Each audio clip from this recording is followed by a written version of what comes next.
Okay, તો આપણે થોડો ક્વેશ્ચન્સમાં આગળ ડેફિનેશન સમજાવી હતી, પણ થોડો નેટિવ પ્રોબ્લેમના કારણે અહીંયા સેકન્ડ મુદ્દો આપણે ડિસ્કસ સેકન્ડ લેક્ચર્સમાં કરી દઈએ. થોડો રીઅરેન્જમેન્ટમાં પ્રોબ્લેમ થયેલા કારણે. ઓકે, ચલો, આઈ એમ રિયલી વેરી સોરી. પણ અહીંયા સેકન્ડ ક્વેશ્ચન્સનું અહીંયા કન્ટિન્યુઅસ કરી લઈએ, બરાબર? તો આપણો ક્વેશ્ચન્સ 1 નંબર ચાલતો જ હતો. ક્વેશ્ચન નંબર શું હતો કે ભાઈ ઘન અવસ્થા એટલે શું?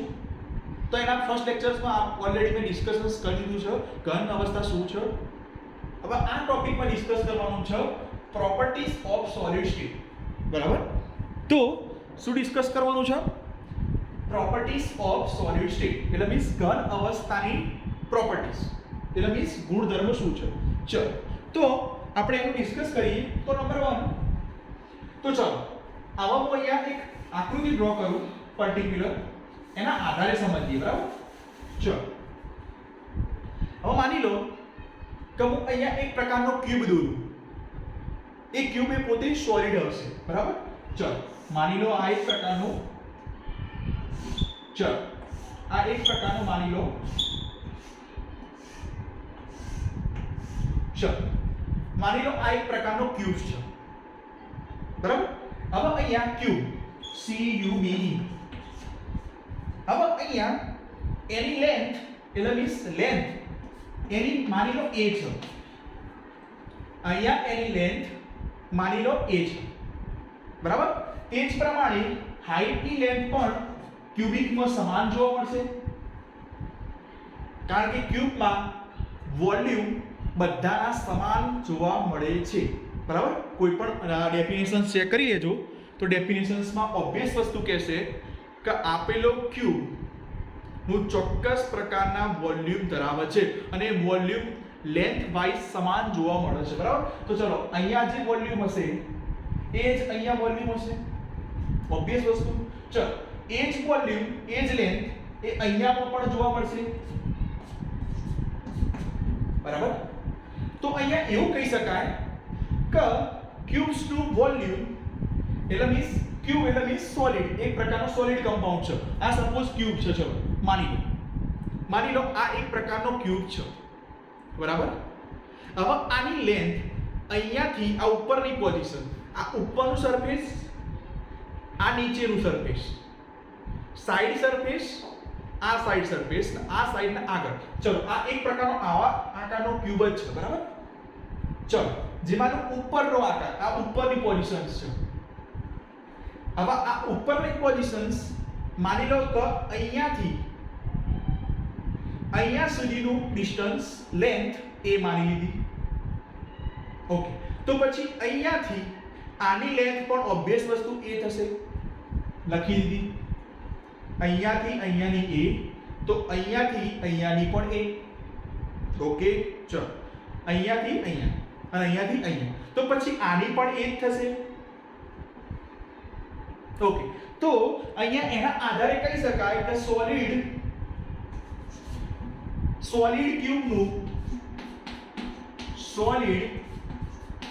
ક્યુબ્સના વોલ્યુમ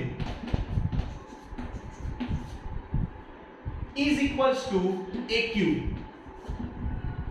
a નો ઘન a ક્રોસ a ક્રોસ a, a ગુણ્યા a ગુણ્યા a, એટલે અહીંયા લખી શકાય a ગુણ્યા a ગુણ્યા a. આટલું વોલ્યુમ્સ સોલિડ ક્યુબનું તેમનામાં જોવામાં આવે છે. આ બીજી અવસ્થા. અને બીજી અવસ્થામાં એમ કીધું કે સોલિડ એક પ્રકારનો ચોક્કસ પ્રકારના વોલ્યુમ્સ ધરાવે છે. ઓકે, આ સેકન્ડ પ્રોપર્ટી. ફર્સ્ટ પ્રોપર્ટી એને કીધી કે સોલિડ એ ચોક્કસ પ્રકારની સાઈઝ ધરાવે. ઓકે, તો આ ચોક માની લો, ઓબ્વિયસ વસ્તુ, આ ચોકની પર્ટિક્યુલર સાઈઝ હશે જ. આ ચોકનું પર્ટિક્યુલર વોલ્યુમ હશે જ, કારણ કે આ એક સોલિડ કમ્પાઉન્ડ. અને બેટા હંમેશા યાદ રાખવાનું કે કોઈ પણ સોલિડ કમ્પાઉન્ડ હોય એ સોલિડ કમ્પાઉન્ડની ચોક્કસ પ્રકારના ઘટકોનો એના વ્યવસ્થિત આકર્ષણ બળથી જોડાણ થયેલા, એકદમ પાર્શિયલ, એકદમ નાના આંશિક રીતે એકદમ જોડાણ થઈને એક પ્રકારનો મોલિક્યુલ્સ આખો બનાવે અને એક ચોક્કસ શેપ આકારનો એક ઘન બનાવે. એના તરીકે સોલિડ તરીકે ઓળખવામાં આવે. એટલે હંમેશા એ બાબત યાદ રાખવાની કે સોલિડ એ એક ચોક્કસ પ્રકારની સાઇઝ ધરાવે, સોલિડ એક પ્રકારનો ચોક્કસ પ્રકારનું વોલ્યુમ ધરાવે જે AQ, જેની લેન્થ, હાઇટ્સ બધું સેમ હોય. ઓકે, ચલો ત્રીજા નંબરનો પોઈન્ટ જોઈ લઈએ. તો થર્ડ પોઈન્ટ આવો છે એ ચોક્કસ પ્રકારના શેપ ધરાવે છે. એ ચોક્કસ પ્રકારના શેપ SHAPE ધરાવે છે. યસ, ઓબ્વિયસ વસ્તુ, સાચી વસ્તુ. એક ચોક્કસ પ્રકારના શું ધરાવો? શેપ ધરાવો. સાચી વસ્તુ, એક ચોક્કસ પ્રકારના શેપ ધરાવો. તો આ ત્રણ મુદ્દા હંમેશા આ પ્રોપર્ટીઝ ઓફ સોલિડ સ્ટેટમાં યાદ રાખવાના. કે ભાઈ એની પ્રોપર્ટીઝ પૂછાય કે ભાઈ what is properties of solid state. તો three properties are discussions of solid state. Number 1, all solid states are size is completely. Second મુદ્દો, બધા જ પ્રકારના સોલિડ સ્ટેટના વોલ્યુમ સમાન જોવા મળે છે, AQ. ત્રીજો મુદ્દો, એક ચોક્કસ પ્રકારના શેપ તેમને ધરાવે છે. ધ મીન્સ કે ચોક્કસ પ્રકારનો આકાર ધરાવે છે. ચલો, આ ગુણધર્મો થઈ ગયા સોલિડ સ્ટેટ. ચલો, હવે નેક્સ્ટ ટર્મ ડિસ્કસ કરવાનો ત્રીજો. આપણે આગળ ફર્સ્ટ લેક્ચરમાં જોયું હતું, 3 મુદ્દા લીધા હતા, જેમાંનો પ્રથમ મુદ્દો ક્લિયર કર્યો, ડેફિનેશન્સ. સેકન્ડ મુદ્દો properties of solid state clear કર્યો. ત્રીજો મુદ્દો જોઈએ સોલિડ સ્ટેટના પ્રકારો. ચલો રફ કરી દઉં. ઓકે, ચલો, વેરી ગુડ.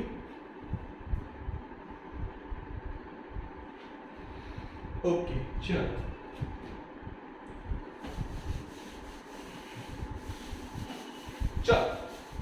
થર્ડ મુદ્દો આપણે ડિસ્કશન્સ કરી દઈએ આ લેક્ચર્સનો. પછી આ લેક્ચર્સ અહીંયા કમ્પ્લીટ થઈ જશે. બરાબર, મેં નંબર 1 લેક્ચર્સમાં ઓનલી ફોર ડેફિનેશન્સ આલી છે. એમાં થોડો નેટ પ્રોબ્લેમના કારણે, ઇશ્યુના કારણે મેં સેકન્ડ લેક્ચર ફર્સ્ટ લેક્ચર્સમાં જ કરી દીધું.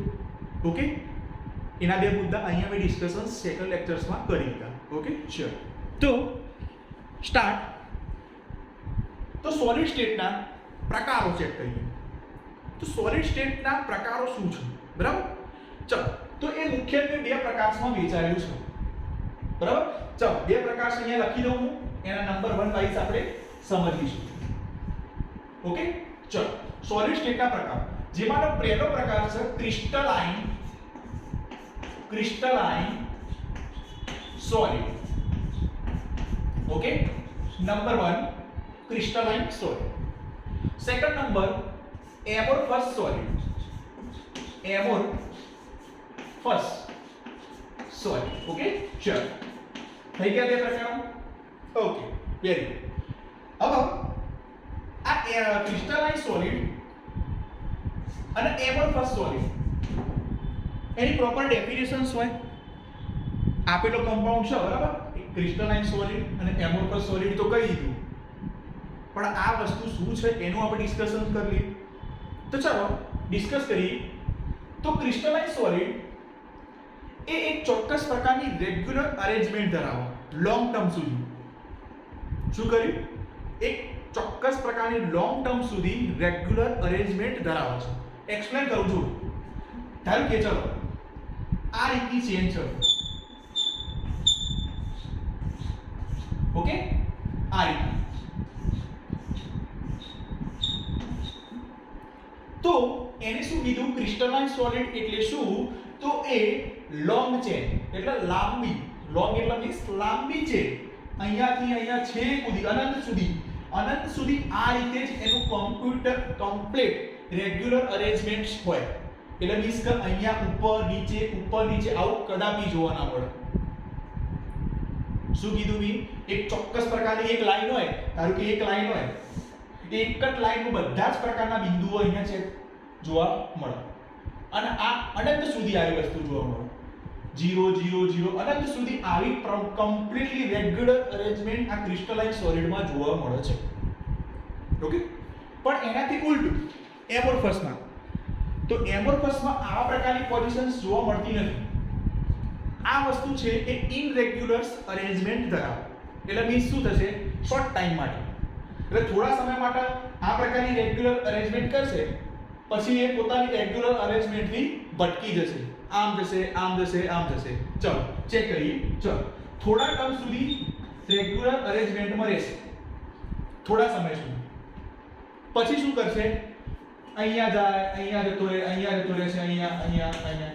એટલે મીન્સ આ પોઝિશન્સ લોંગ ટર્મ સુધી રેગ્યુલર રહેતી નથી. આવી પોઝિશન્સ થઈ જાય. ઓકે, ક્રિસ્ટલાઇન સોલિડ એમોર્ફસ સોલિડની ફર્સ્ટ ડેફિનેશન્સ ક્લિયર છે. ક્રિસ્ટલાઇન સોલિડ એ એવા પ્રકારના સોલિડ કે જેમના ઘટક કણો લોંગ ટર્મ સુધી એકદમ રેગ્યુલર અરેન્જમેન્ટમાં ગોઠવણ થયેલા હોય છે. એ જ રીતે એમોર્ફસ સોલિડ ના આપેલા ઘટક કણો એ થોડા સમય સુધી રેગ્યુલર અરેન્જમેન્ટમાં હોય, ત્યારબાદ લોંગ ટર્મ સુધી ઇનરેગ્યુલર અરેન્જમેન્ટમાં જોવા મળે છે. ઓકે, ચલો નંબર 1 મુદ્દો ક્લિયર, ડેફિનેશન. સેકન્ડ મુદ્દો, આ રેગ્યુલર અરેન્જમેન્ટ, આ ઇનરેગ્યુલર. તો ચલો આ રેગ્યુલર અરેન્જમેન્ટ છે તો તેના આધારે નક્કી કરીએ રેગ્યુલર અરેન્જમેન્ટ. ચલો અને આ ઇનરેગ્યુલર અરેન્જમેન્ટ. ઇનરેગ્યુલર અરેન્જમેન્ટ, બરાબર. ચલો તો આ રેગ્યુલર અરેન્જમેન્ટ લાંબા સમય સુધી, આ ઇનરેગ્યુલર. ચલો આ રેગ્યુલર અરેન્જમેન્ટ એ ફોર્સ ઓફ અટ્રેક્શનના સમપ્રમાણ હોય છે. બીજો મુદ્દે શું કીધું એને કે ભાઈ આ રેગ્યુલર અરેન્જમેન્ટ એ force of attraction, force of અટ્રેક્શનના સમપ્રમાણ હોય છે. રેગ્યુલર અરેન્જમેન્ટ એ ફોર્સ ઓફ અટ્રેક્શનના સમપ્રમાણમાં જોવા મળે છે. થઈ ગયું ક્લિયર? તો સામે એ જ રીતે એનાથી ઊંધું ઇનરેગ્યુલર અરેન્જમેન્ટ એ ફોર્સ ઓફ અટ્રેક્શનના વ્યસ્ત પ્રમાણમાં જોવા મળે. તો અહીંયા લખી દો 1 આ વ્યસ્ત એટલે અહીંયાથી ઊંધું, આ ફોર્સ ઓફ અટ્રેક્શન સમપ્રમાણ. તો વ્યસ્ત માટે ઉપર એક, નીચે force of attraction. Force of attraction. ચલો ક્લિયર? બે મુદ્દા clear. Crystalline સોલિડની definitions. Crystalline solid એ રેગ્યુલર અરેન્જમેન્ટ ધરાવે, એ ફોર્સ ઓફ અટ્રેક્શનના સમપ્રમાણમાં હોય. ઇનરેગ્યુલર અરેન્જમેન્ટ એ ફોર્સ ઓફ અટ્રેક્શનના વ્યસ્ત પ્રમાણમાં. ત્રીજો મુદ્દો જોઈએ, આ નોટ ડાઉન કરવો તો નોટ ડાઉન કરી લો. થર્ડ મુદ્દો જોઈએ. ચલો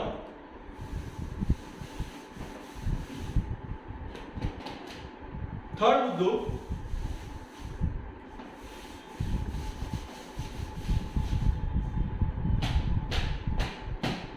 શું કહે એ ચેક કરીએ. ચલો તો નંબર 3, બે મુદ્દા ક્લિયર થઈ ગયા.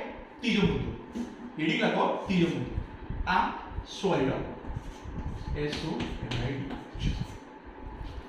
હવે ક્રિસ્ટલાઇન સોલિડ એ એક પ્રકારના ટ્રુ સોલિડ તરીકે ઓળખવામાં આવે છે.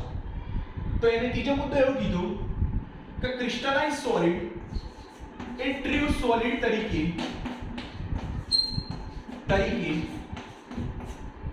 ઓળખવામાં આવે છે.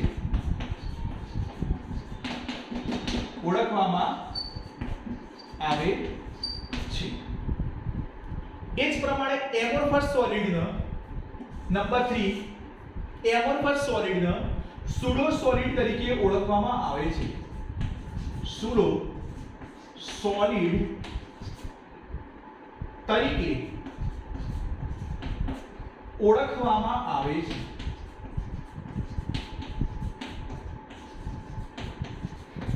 ઓકે, ચલો થઈ ગયું થર્ડ મુદ્દો. Okay, very good. લાસ્ટ મુદ્દો ચોથો, ક્રિસ્ટલાઇન સોલિડના મેલ્ટિંગ પોઈન્ટ એક ચોક્કસ પ્રકારના જોવા મળે છે. Crystalline સોલિડના melting point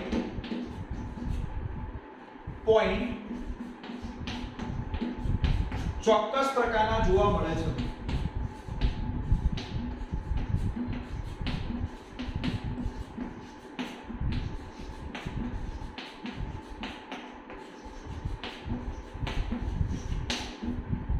melting point ચોક્કસ પ્રકારના જોવા મળે. એ જ પ્રમાણે ચોથો મુદ્દો, મેલ્ટિંગ પોઈન્ટ ચોક્કસ પ્રકારના જોવા મળતા નથી. ચલો થઈ ગઈ. શું કર્યું? ત્રીજો મુદ્દો ટ્રુ સોલિડ તરીકે ઓળખવામાં આવે, ક્રિસ્ટલાઇન એમોર્ફસ સોલિડ સ્યુડો સોલિડ તરીકે ઓળખવામાં આવે. એ જ પ્રમાણે ક્રિસ્ટલાઇન સોલિડના મેલ્ટિંગ પોઈન્ટ એક ચોક્કસ પ્રકારના જોવા મળે. અહીંયા મેલ્ટિંગ પોઈન્ટ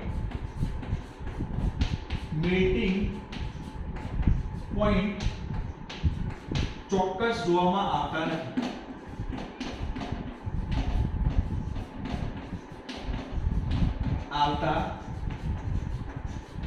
બરાબર. ચલો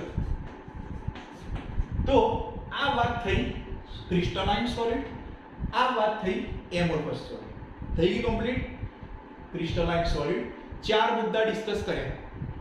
ઓકે, ચાર મુદ્દા ડિસ્કસ કર્યા, જેમાંનો પ્રથમ મુદ્દો ડેફિનેશન્સ, સેકન્ડ મુદ્દો શું હતો કે ભાઈ ફોર્સ ઓફ અટ્રેક્શન્સ એ રેગ્યુલર અરેન્જમેન્ટના સમપ્રમાણમાં હોય છે, જ્યારે એમોર્ફસ સોલિડના એના વ્યસ્ત પ્રમાણમાં હોય છે.